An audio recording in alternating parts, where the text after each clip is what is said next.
नमस्कार दोस्तों, मैं हूं एस्ट्रोलॉजर मीनाक्षी और आज के इस वीडियो में बहुत बहुत स्वागत करती हूं आप सभी मकर राशि वाले जातकों का।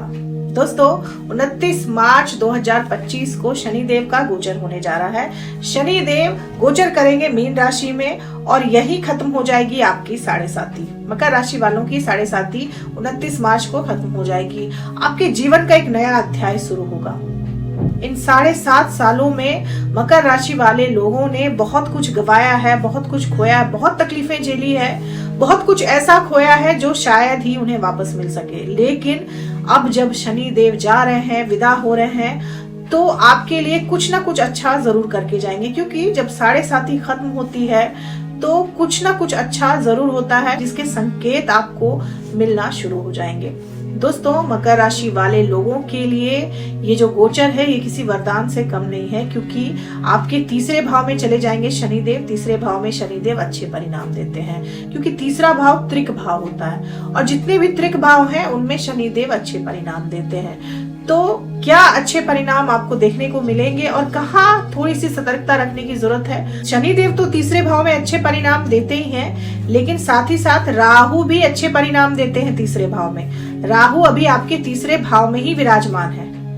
तो ये जो श्रापित योग की बात हो रही है कि श्रापित योग बन रहा है, श्रापित योग तो बन रहा है दोस्तों, क्योंकि शनि राहु के कॉम्बिनेशन को ज्योतिष शास्त्र में श्रापित योग ही कहा जाता है। तो ये श्रापित योग आपके जीवन में बुरा असर नहीं दिखाएगा, क्योंकि शनि और राहु दोनों ही तीसरे भाव में अच्छे परिणाम देते हैं।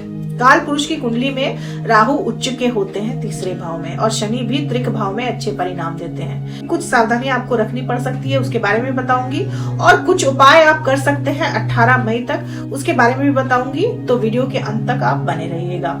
सबसे पहले जानते हैं कि कौन कौन से अच्छे परिणाम आपको देखने को मिलेंगे अप्रैल के महीने में। 29 मार्च के बाद आपकी नई नौकरी लग सकती है। अगर अभी तक आप नौकरी के लिए भटक रहे थे, आप कई प्रयासों के बाद भी नौकरी नहीं कर पा रहे थे, या फिर नौकरी लग रही थी छूट जा रही थी, या फिर मनचाही नौकरी आपको नहीं मिल रही थी, तो आपकी ये परेशानी 29 मार्च के बाद खत्म हो जाएगी।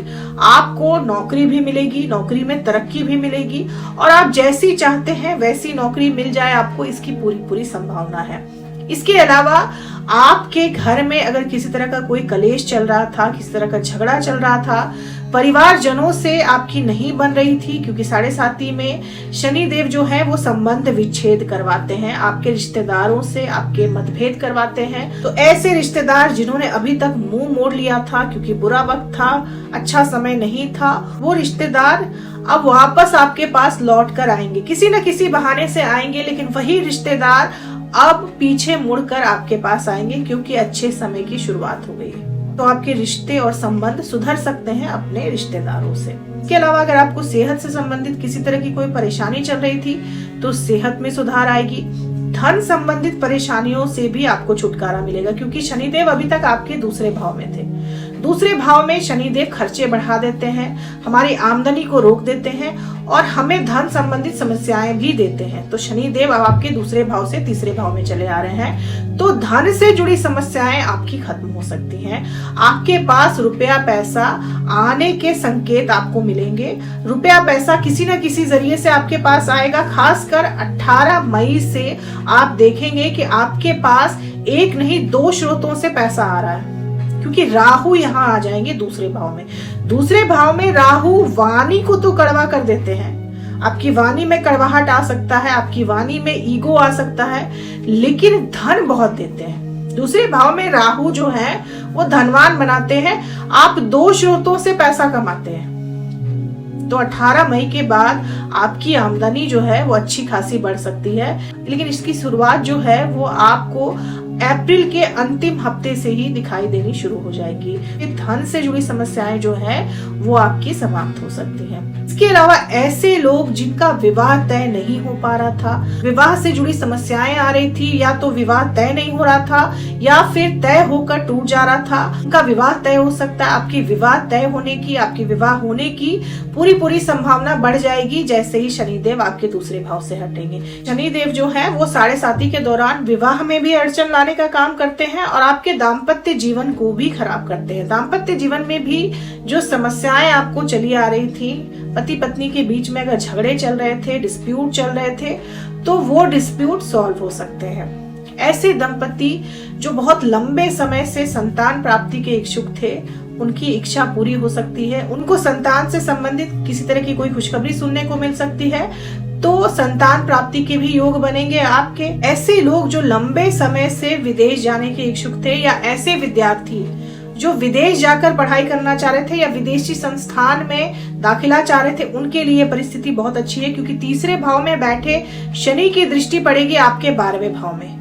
तो विदेश यात्रा के योग आपके बन सकते हैं। आप विदेश जा सकते हैं, या तो विदेशों से आपको नौकरी के ऑफर मिल सकते हैं, या फिर आप विदेश से व्यापार कर सकते हैं, या फिर विदेश घूमने भी जा सकते हैं। विद्यार्थियों का दाखिला हो सकता है विदेशी संस्थान में। विदेश जाने की चाह रखने वाले लोगों के लिए ये बड़ा ही अच्छा अवसर है, बड़ा ही अच्छा समय है।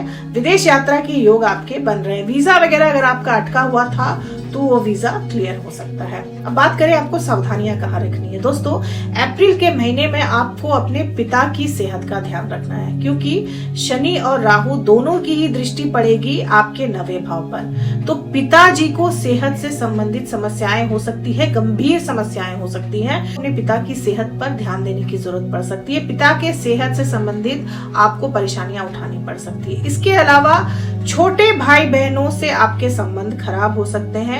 बड़े भाई बहनों से संबंध अच्छे हो जाएंगे, लेकिन छोटे भाई बहनों से आपके डिस्प्यूट रह सकते हैं, झगड़े हो सकते हैं। तो इस बात का भी आपको ध्यान रखने की जरूरत है कि शनि राहु के इस श्रापित योग से बचने के लिए क्या करें। दोस्तों, शनि प्लस राहु यानी कि डबल शनि। राहु जब शनि के साथ होते हैं तो शनि के गुणों को अपना लेते हैं। राहु और शनि जब साथ में होते हैं तो आपको गलत चीजों की तरफ धकेलते हैं, खासकर नशे की तरफ धकेलते हैं, क्योंकि राहु को नशा चाहिए, राहु को नशा करना पसंद होता है। और जब शनि उनके संपर्क में आते हैं तो राहु कहीं ना कहीं आपको उकसाते हैं नशा करने के लिए। तो आपको नशे और जुए से जरूर बचकर रहना चाहिए। इसके अलावा आपको आलस्य से भी बचने की जरूरत है, क्योंकि शनि और राहु का ये जो संयोग है ये आपको आलसी बना देता है।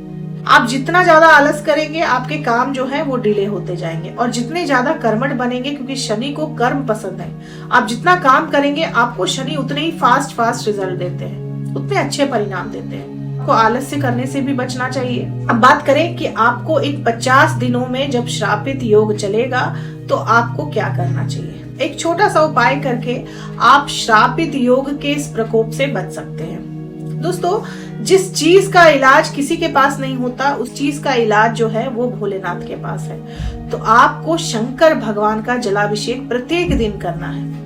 अगर आप इन 50 दिनों में प्रत्येक दिन शंकर भगवान का जलाभिषेक करते हैं, शंकर भगवान का जलाभिषेक करते वक्त आप जल में काले तिल डाल दें, हो सके तो थोड़ा सा कच्चा दूध भी डाल दें। आप देखेंगे कि ये श्रापित योग कोई भी नुकसान आपको नहीं पहुंचाएगा। तो ये छोटा सा उपाय कर आप इस श्रापित योग के भय से बच सकते हैं। ऐसे ये आपके लिए श्रापित योग नहीं है, ये श्रापित योग आपके लिए वरदान की तरह काम करेगा अगर आप छोटी मोटी सावधानियां रख लेते हैं तो दोस्तों, ये थी मेरी एनालिसिस मकर राशि वाले लोगों के लिए अप्रैल के महीने की। अगर वीडियो अच्छी लगी हो तो चैनल को सब्सक्राइब करें, लाइक करें, शेयर करें, कमेंट करें, बेल आइकन दबाएं और कमेंट में जय माता दी लिखना ना भूलें। तब तक के लिए जय माता दी, जय श्री राम।